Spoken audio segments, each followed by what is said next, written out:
చర్చలో మనతో పాటు సీనియర్ రాజకీయ విశ్లేషకులు విజయ్ నర్రా గారు జాయిన్ అవుతున్నారు. అలాగే బీఆర్ఎస్ సీనియర్ నాయకులు రాకేష్ గారు ఉన్నారు మనతో పాటు. నమస్తే ఇద్దరికి కూడా. అవసరం అయితే ఉంది. ఎస్ రాకేష్ గారు, విజయ్ గారు చెప్పినట్టు వాస్తవానికి దేశానికి సంబంధించి భవిష్యత్తులో దశను దిశను నిర్దేశించి అత్యంత కీలకమైన నిర్ణయం ఇది. పార్లమెంటు స్థానాలకు సంబంధించిన పెంపు వ్యవహారం. దీనిపై అనేక రకాల అభ్యంతరాలు దక్షిణాది నుంచి మరీ ముఖ్యంగా అనేక రకాల ఆందోళనలు కూడా తెరపైకి వస్తున్న సందర్భం. బీఆర్ఎస్ పార్టీ కూడా చాలా స్పష్టంగా అనేక కీలక అంశాలు కేటీఆర్ గారు కూడా ప్రస్తావించిన సందర్భాన్ని మనం చూసాం. ఈ క్రమంలో లోక్సభ సీట్లకు సంబంధించిన పెంపు, అలాగే దక్షిణాది నుంచి మరీ ముఖ్యంగా తెలంగాణ నుంచి వ్యక్తమవుతున్న ఆందోళనను కనీసం పరిగణలోకి తీసుకునే విధానాన్ని మనం ఎట్లా చూడాల్సిన అవసరం ఉంది? గుడ్ మార్నింగ్ అండి రాజు గారు, మీకు అదేవిధంగా విజయ్ గారికి, టీన్యూస్ ప్రేక్షకులకు.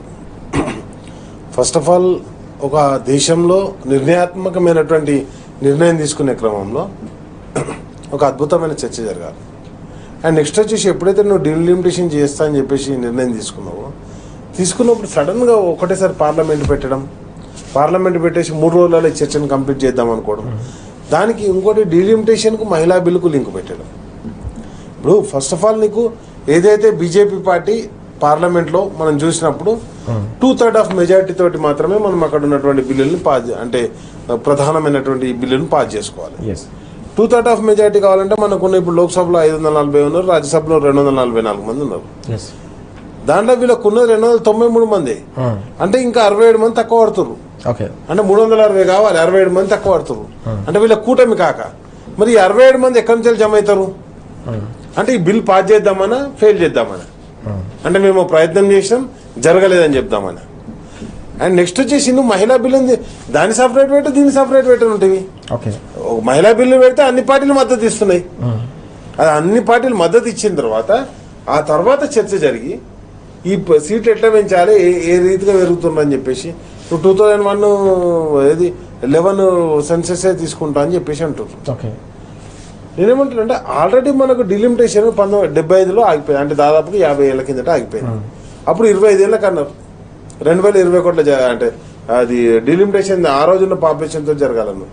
అండ్ నెక్స్ట్ వచ్చేసి ఆర్టికల్ 182 ఏదైతే చెప్తుందో, ఆర్టికల్ 182 నువ్వు కన్సిడర్ తీసుకుంటున్నావు తీసుకోవట్లేదా చర్చ నడుస్తుంది. అండ్ అదే క్రమంలో ఇప్పుడు అసెంబ్లీ సీట్లు కూడా పెరుగుతాయని దాంట్లో చర్చ లేదు. కాబట్టి ప్రతి ఒక్కటి మళ్ళీ ఆర్టికల్ 170 ఏం చేస్తున్నావు నువ్వు అంటే 500 కంటే సీట్లు దాటద్దని చెప్పేసి ఇంకోటి ఉన్నది. ఆల్రెడీ యూపీ లాంటి రాష్ట్రాలలో మనకు 400 పైచీలకు 450 దాకా సీట్లు ఉన్నాయి. అంటే ఇవన్నీ తీసుకున్నప్పుడు నువ్వేం చేస్తున్నావు అనేది ఎక్కడ కూడా స్పష్టత లేదు. ఏదో ఒక రొటీన్ చర్చగా కొనసాగుతుంది తప్పితే దాంట్లో అంటే ఏ పార్టీలు అంటే నేనేమంటానంటే మొత్తం కూడా ఇక్కడ ఉన్నటువంటి చర్చలో అసలు దేశానికి ఇది ఏ విధంగా ఉపయోగపడుతుంది, రాబోయే కాలంలో దీంతో ఏ విధంగా మనకు మంచి జరుగుతుంది అన్నటువంటి ఒక చర్చ మాత్రం ఎక్కడ కనిపించట్లేదు. నెక్స్ట్ వచ్చేసి బీజేపీ, నేను అధికారంలో ఉన్నా కాబట్టి అన్ని బుల్డోజ్ చేసుకుంటూ పోతా. ఇప్పుడు డిమాండేషన్ చేశారు, నోట్ల రద్దు చేశారు. నోట్ల రద్దు చేయగానే మొత్తం దేశంలో ఉన్నటువంటి ఉగ్రవాదం అంతా ఖతమైపోతుంది. అసలు ఒక్క బాంబ్ బ్లాస్ట్ జరగదు, ఒక సైనికుడు చనిపోవడం. నువ్వు నోట్ల రద్దు చేయగానే పుల్మా ఘటన జరిగింది, లేకపోతే ఢిల్లీలో బాంబ్ బ్లాస్ట్ జరిగింది, లేకపోతే పహల్గాం సంఘటన జరిగింది. నిరంతరం ఉగ్ర సంఘటనలు జరుగుతూనే ఉన్నాయి. మరి నువ్వు చేసిన తర్వాత దానికి లాభం ఏం జరిగింది? అండ్ నెక్స్ట్ వచ్చేసి నేనేమంటానంటే ఒక్కొక్కటి అంటే 370 ఆర్టికల్ రద్దు చేయగానే కాశ్మీర్ మొత్తం ఆజాద్ అయిపోతుంది. 370 రద్దు చేసినాం, తర్వాత కాశ్మీర్లో ఉగ్రవాదం ఆగిందా? పహల్గాం సంఘటన ఎందుకు జరిగింది? కాబట్టి నేనేమంటానంటే ప్రతి ఒక్క దానికి ఏదో ఒక సమాధానం చెప్పడం, దాన్ని దాటివేయడం, ఆ తర్వాత దానికి సమాధానం ఇచ్చేవాళ్ళు లేరు. అండ్ ఇంకొక దురదృష్టకరమైనటువంటి సంఘటన ఏంటంటే ప్రధానమంత్రి తను ఏం మాట్లాడాలనుకుంటో అది మాట్లాడి వెళ్ళిపోతాడు. ఎప్పుడు కూడా పత్రికా విలేకరులను కూడా ఆయన ప్రెస్ మీట్ కూడా పెట్టలే. 12 ఏళ్లలో ఒక ప్రెస్ మీట్ పెట్టలే. మన్ కీ బాత్ అని చెప్తాడు, ఆయన రాసుకొని వచ్చేసి చదువుకొని వెళ్ళిపోతాడు. కాబట్టి నేనేమంటాను, ఈ రోజు జరుగుతున్నట్టు ఇది ప్రజాస్వామ్యబద్ధంగా లేదు. అండ్ నెక్స్ట్ వచ్చేసి ఆగమాగం నువ్వు పెట్టేసి దాని గురించి చర్చ లేకుండా అసలు ఏం జరుగుతుందని చెప్పేసి ఒక దిక్కు సర్రని పెట్టేసి మొత్తం స్టేట్లలో అన్నిట్లలో ఓట్లను తీసేసుకుంటూ, ఇంకో దిక్కు డిలిమిటేషన్ అని పెట్టి రాష్ట్రాల ఎలక్షన్లు జరుగుతుంటే ఆ ఎలక్షన్లను ప్రభావితం చేయడానికి ఒక 2-3 రాష్ట్రాలు నువ్వు గెలుస్తావా ఓడతావా ప్రజలు నిర్ణయం తీసుకుంటారు. దాని గురించి అని చెప్పేసి నువ్వు ఇలాంటి నిర్ణయం తీసుకోవడం ఏంది అంటే మనకు స్పష్టంగా కనిపిస్తుంది. ఒక్కోసారి బీజేపీ వైఖరి, ఏదైతే 11th రోజు ఎలక్షన్లు ఉంటాయండి బీహార్లో, 10th రోజు ఢిల్లీలో బాంబ్ బ్లాస్ట్ జరుగుతుందా? మరి సెంట్రల్లో బీజేపీ ఉన్నది, ఢిల్లీ గవర్నమెంట్ బీజేపీ ఉన్నది. ఢిల్లీలోనే బాంబ్ బ్లాస్ట్ ఎందుకు జరిగింది? అంటే ఒక టెర్రరైజ్ చేయడం ప్రజలు. ఇప్పుడు అది అయిపోయింది, ప్రజలకు అందరికి అర్థమైపోయింది. Right. అర్థమైంది కాబట్టే యూపీలో అయోధ్యలో కూడా వీళ్ళు ఓడిపోయారు. కాబట్టి ప్రజలను మొత్తం ఎప్పటికప్పుడు పక్కదారి పట్టించేటువంటి ఒక కార్యక్రమమే తప్పితే Okay. వాళ్ళు చెప్పినటువంటి ఏ మాట కూడా విలువలేనిదని చెప్పేసి డాలర్ ధర పడిపోతాయని చెప్పారు. డాలర్ ధర పెరుగుతూనే ఉన్నది, గోల్డ్ ధర పెరుగుతూనే ఉన్నది. నువ్వు దేని బేస్ చేసుకొని నువ్వు ఈ దేశంలో జిఎస్డిపిని దేని కానీ కంపేర్ చేస్తావు అంటే ఏంది లేదు. Okay. మళ్ళీ మనం అతిపెద్ద ఆర్థిక వ్యవస్థ అంటారు. కాబట్టి ఇవన్నీ చెప్పినాయని జూటా మాటలు అయిపోయినాయి. Okay. నెక్స్ట్ పార్లమెంట్ ఎలక్షన్లలో వాళ్ళు అనుకున్న రీతిగా Okay. డీలిమిటేషన్ చేసి మొత్తం కూడా పార్లమెంట్ స్థానాలను పెంచుకోవడం ద్వారా Right. అది బీమార్ రాష్ట్రాల్లో ఎస్పెషల్ గా బీహార్ లో కావచ్చు, యూపీలో కావచ్చు, లేదా మధ్యప్రదేశ్ లో కావచ్చు, రాజస్థాన్ లో కావచ్చు, ఈ 4 రాష్ట్రాలు 5 రాష్ట్రాలు కలిసి దేశాన్ని ఏలే విధంగా దీని ప్రణాళిక రూపొందించడం జరిగింది. రైట్. ఆ ప్రణాళికలో భాగంగానే బీమార్ రాష్ట్రాలకు ఈరోజు దేశాన్ని మొత్తాన్ని అంటే వాళ్ళు ఎట్లా ప్రభావితం చేసి వాళ్ళ ప్రభావం చేసి దాన్ని గెలవగలుగుతారో ఆ ప్రాంతాలను గెలుచుకోవడానికి జరుగుతున్నటువంటి కుట్రలో భాగమే తప్పితే దేశం మీద ప్రేమ ఏ రోజు లేదు వీళ్ళకు, కనీసం ప్రజల మీద కూడా ప్రేమ లేదు. కాబట్టి బీజేపీ పార్టీ స్పష్టంగా ఇక్కడ ఒక స్పష్టమైన వైఖరి లేకుండా ముందుకు పోవడం జరుగుతుంది. రైట్. కాబట్టి దీని గురించి చర్చ జరగాల్సిందే. Right. అది మహిళా బిల్లును సపరేట్ గా, అదే విధంగా ఏదైతే పార్లమెంట్ డీలిమిటేషన్ సపరేట్ గా చేయాల్సిన బాధ్యత పార్టీ మీద ఉందండి, అంటే దేశం మీద ఉన్నదని మనకు స్పష్టంగా కనిపిస్తుంది. ఎస్, చాలా కీలకమైన అంశం ఇది. కేంద్ర ప్రభుత్వం వ్యవహరిస్తున్న తీరు చూస్తూ ఉంటే బీజేపీ వైఖరిపై అనేక రకాల అనుమానాలు కలుగుతున్నాయని విజయ్ గారు అలాగే రాకేష్ గారు స్పష్టంగా చెప్తున్న పరిస్థితి ఇది. దేశ ప్రగతి కంటే కూడా వాస్తవానికి జాతీయ పార్టీ అంటే ఒక జాతీయ విధానం ఉండాలి, అన్ని రాష్ట్రాల్లో కూడా ఆ విధానం అమలు కావాలి. కానీ డీలిమిటేషన్ విషయంలో, పార్లమెంటు నియోజకవర్గాల పునర్విభజన విషయంలో కాంగ్రెస్ కు సంబంధించిన పార్టీ వైఖరి ఒకలాగా, రాష్ట్రానికి సంబంధించిన ముఖ్యమంత్రి వైఖరి మరోలాగా ఉందనే అంశాన్ని విజయ్ గారు ప్రస్తావిస్తున్న పరిస్థితి మనం చూస్తున్నాం. హైబ్రిడ్ ప్రతిపాదనపై బీజేపీ కూడా మండిపడిన పరిస్థితి కూడా కనిపించింది. నిన్న దానిపై తీవ్ర స్థాయిలో చర్చ, దీనిపై బ్యాక్ ఫైర్ అయిందనే వార్త కూడా మనం ఈరోజు పత్రికల్లో ప్రధానంగా చూస్తా ఉన్నాం. ఎట్లా చూడాలి ఓవరాల్ ఈ ఇష్యూ? ఏవైతే జరగవో, ఏవైతే అమలు కావో, అమలు కాని వాటిని చర్చకు పెట్టడంలో రేవంత్ రెడ్డి గారు ఎక్స్పర్ట్. ఆయనతో ఏదైతే కాదో, ఆయన ఏమైతే చేయలేడో, తులం బంగారం అన్నాడు, కాదది కానీ చెప్పాలి. 4,000 పింఛన్ అన్నాడు, కాదు కానీ చెప్పాలి. స్కూటీలు ఇస్తా అన్నాడు, లేకపోతే ఇంకా ఆయన నోటికి మొక్కాలి, ఆయన ఏడికి పోతే చెప్పేస్తాడు. కాబట్టి నేనేమంటున్నాడు, ఏదైతే కాదో అది మాట్లాడతాడు. ఇది కాదు కాబట్టే మాట్లాడతాడు. మాట్లాడినప్పుడు అది కాదు అని చెప్పేసి అవతల చెప్తాడు. అప్పుడు నేను హైలైట్ అయినా ఫీల్ అవుతాడు.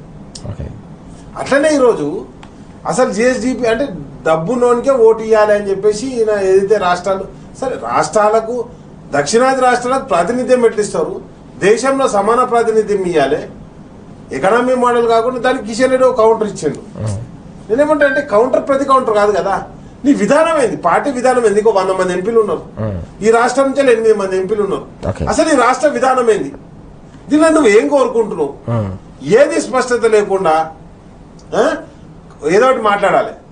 రైతులకు రైతు బంధు ఇస్తాడు, యూరియానే తీయలేడట, 15,000 రైతు బంధు ఇస్తాడు, ఇప్పుడు 1 ఎకరం కేసు. కాబట్టి ఏదైతే ఆయన చేయడో, ఏదైతే కాదో ఆ విధానం లేకుండా మాట్లాడటమే ఈయన విధానం. ఇప్పుడు కాదు, ఎప్పటికీ మీరు చూడండి, ఏ మీటింగ్ లో పోయినా కానీ ఏం చేస్తాడు, అయితే తిట్టిపోతాడు. కేసీఆర్ కేటీఆర్ తిట్టిపోవాలి, లేకపోతే కానీ ఏదైనా చెప్పిపోవాలి. అంతే తప్ప తినతో అయ్యేది ఏది మాత్రం చెప్పడు. ఈయన ఏం చేయగలుగుతాడు? ఇంతవరకు నువ్వేం చేసినావు, ఎట్లా చేస్తావు కూడా చెప్పలేడు. ఇప్పుడు కేటీఆర్ గారు ఏదైతే అప్పుడు స్టాలిన్ గారు మీటింగ్ పెట్టినప్పుడు ఒక ప్రధాన ప్రతిపక్షంగా అంటే ముఖ్యమంత్రితో పాటు కేటీఆర్ గారిని పిలవడం జరిగింది. ఆ పిలిచినటువంటి వేదిక మీద కేటీఆర్ గారు స్పష్టంగా చెప్పడం జరిగింది, మా విధి విధానం ఏంది, మా పార్టీ విధానం ఇది. ఒకవేళ నిజంగానే ప్రాతినిధ్యం మొత్తం కూడా బీమార్ రాష్ట్రాలకు ఇస్తే, అక్కడ గెలిస్తే మాత్రమే దేశాన్ని పరిపాలిస్తామనుకుంటే అప్పుడు ఆటోమేటిక్ గా ఇక్కడ ఉన్నటువంటి సౌత్ ఇండియా మొత్తం ఆల్రెడీ నష్టం జరుగుతుంది. కేంద్రం నుంచే నిధులు రావట్లేదు, ఇప్పటికే నిధులు కేటాయింపు ఆపేసారు. ఇప్పుడు మిషన్ కాకతీయ అని కేసీఆర్ గారు చేపట్టడం జరిగింది, అదేవిధంగా మిషన్ భాగీరథ అని చెప్పేసి కేసీఆర్ గారు చేపట్టడం జరిగింది. ఆ రెండింటికి కూడా సెంట్రల్ ఆ నీతి ఆయోగ్ ఒక 19,000 కోట్ల రూపాయలు కేటాయించాలన్నా కానీ కేటాయించలేదు. నువ్వు నిధులేం కేటాయించకుండా సౌత్ నుంచి ఓన్లీ ట్యాక్స్ వసూలు సెంటర్ గా చేసుకొని మా ప్రాతినిధ్యం లేనప్పుడు మా గొంతుగా ఉండదు అని చెప్పేసి కేటీఆర్ గారు స్పష్టంగా చెప్పడం జరిగింది. కాబట్టి మీరు ఈ విధానంలో ఏ విధానం తీసుకుంటారని చెప్పేసి ప్రశ్నించడం జరిగింది. అట్లా కాంగ్రెస్ పార్టీ విధానం ఏంది, కాంగ్రెస్ పార్టీ వైఖరి ఏంది. అండ్ నెక్స్ట్ వచ్చేసి నేనేమంటున్నానే సీఎం రేవంత్ రెడ్డి గారు అనేట ఆయనకు వాయిస్ ఉండదు.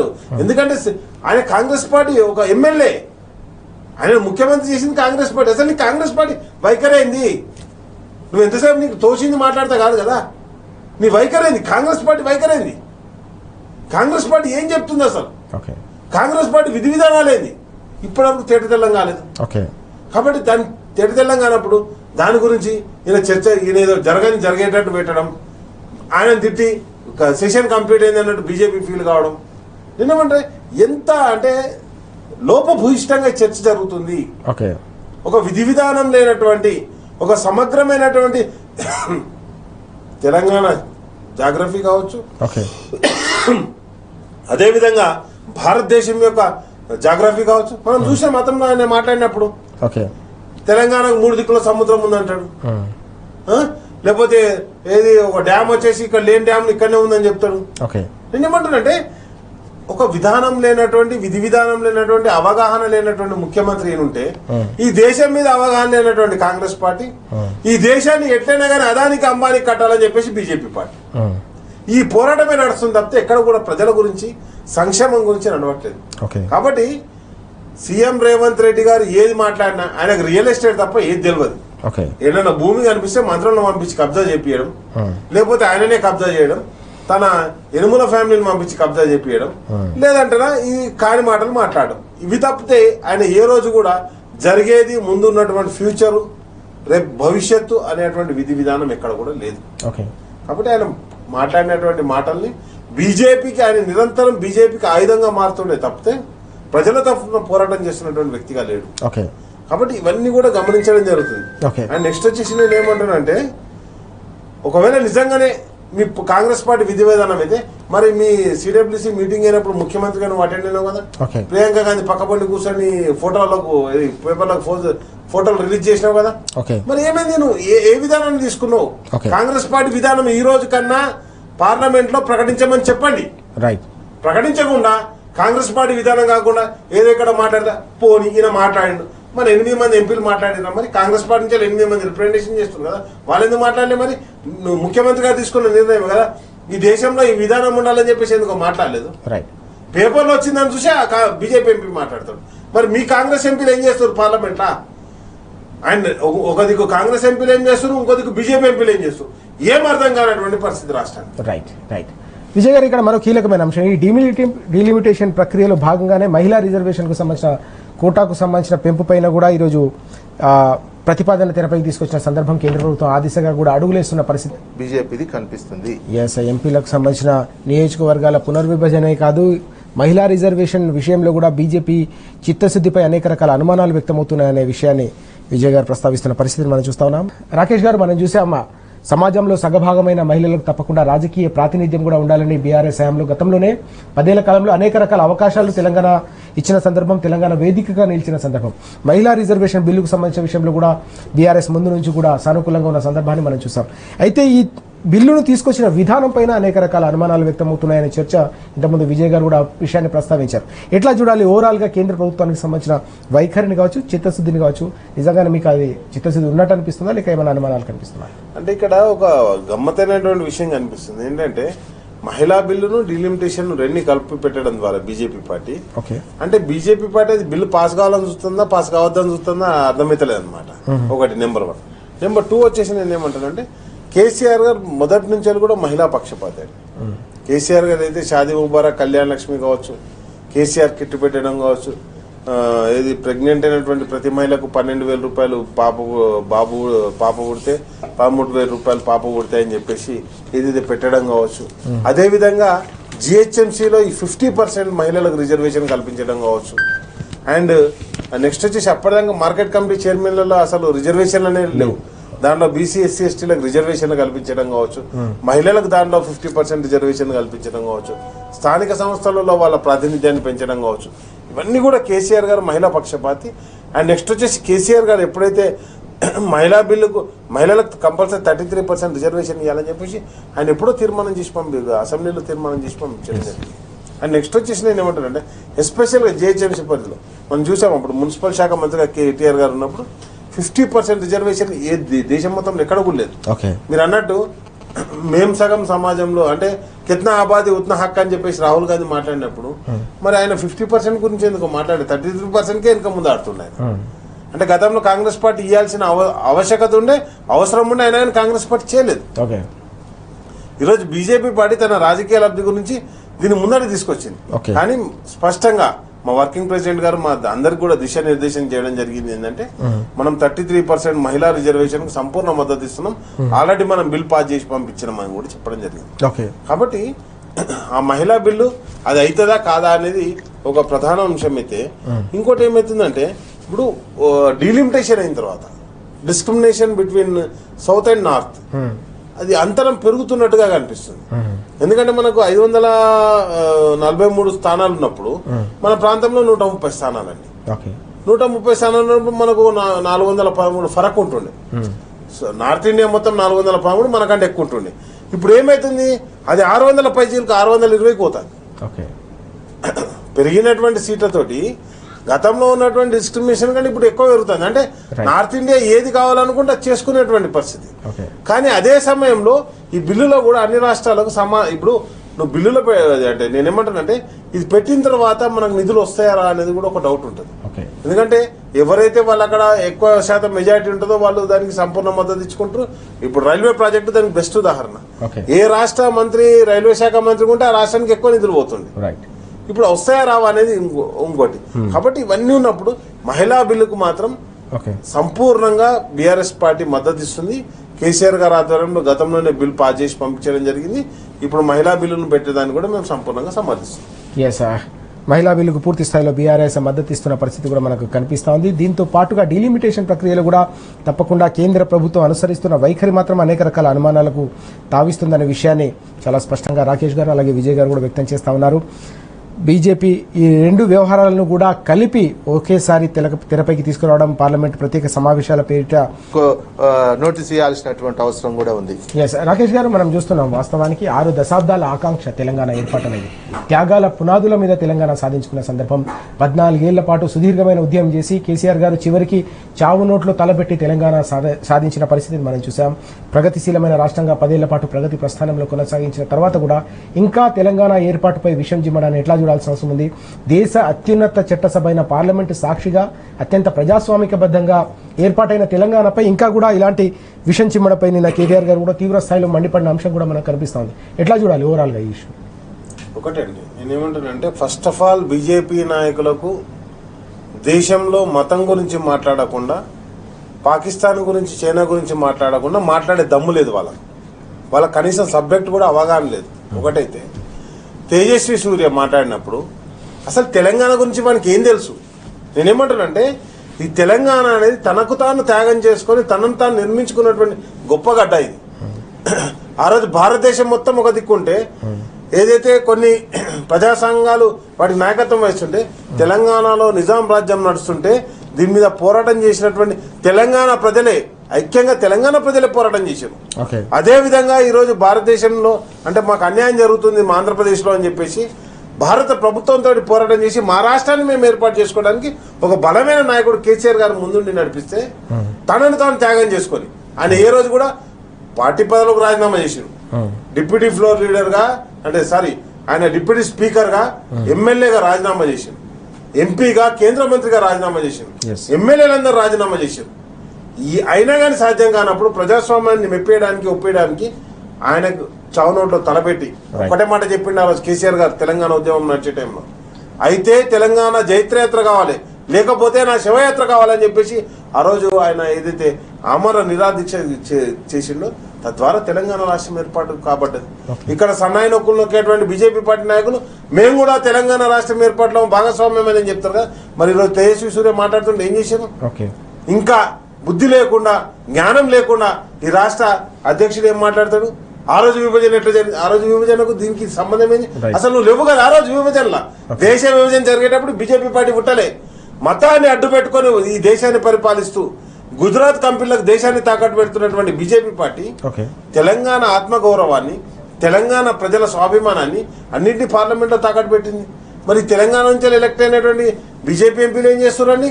ఒక్కడు మాట్లాడాడు.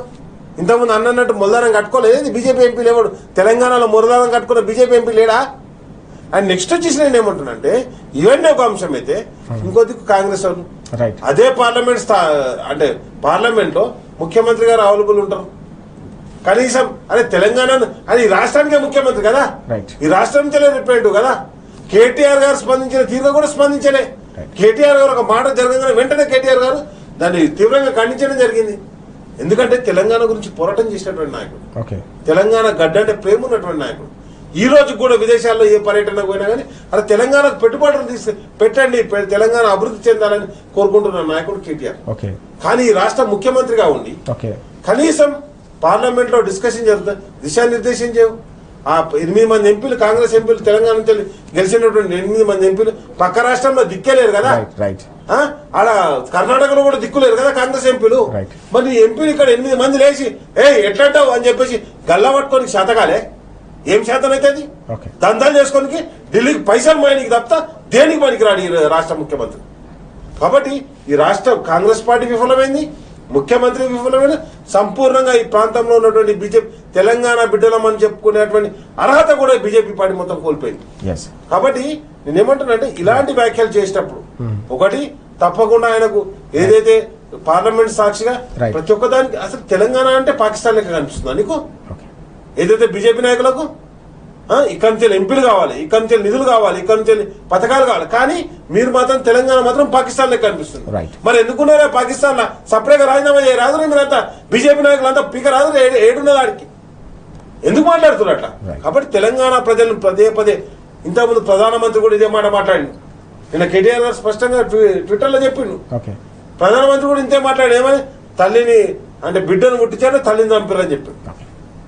అంటే కంప్లీట్ గా తెలంగాణ మీద విషం కక్కుతున్నటువంటి బీజేపీ నాయకులను ప్రజలందరూ గమనించడం జరుగుతుంది. తప్పకుండా ఈ 8 మంది ఎంపీలు ఎన్ని నిధులు తీసుకొచ్చిర్రో, ఏం చేస్తుర్రో, తెలంగాణను పాకిస్తాన్ తోటి పోల్చిన దిక్కు అంటే కనీసం మాట్లాడే చావచచ్చినటువంటి ఎంపీలు ఈ రోజు పార్లమెంట్ లో కూర్చున్నారు.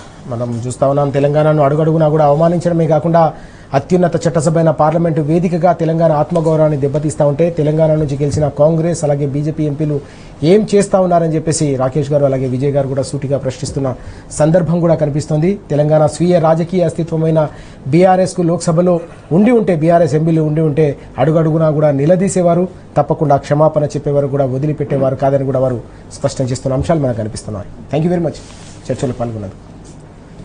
ఇది ఇవాల్టి వార్తలు వాస్తవాలు. నమస్తే.